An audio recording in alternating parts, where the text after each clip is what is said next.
Allah'ın sevgisi hakkında biraz danışmaq istəyirəm.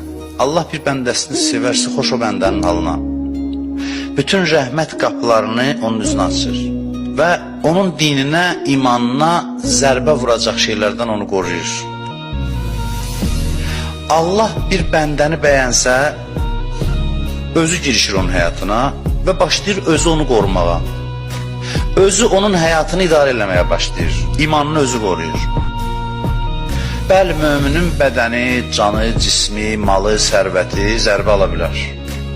İman buna zəmanət vermir ki, sən iman gətirdinsə, həyatda çətinliyin olmayacaq. Belə bir şey yoxdur.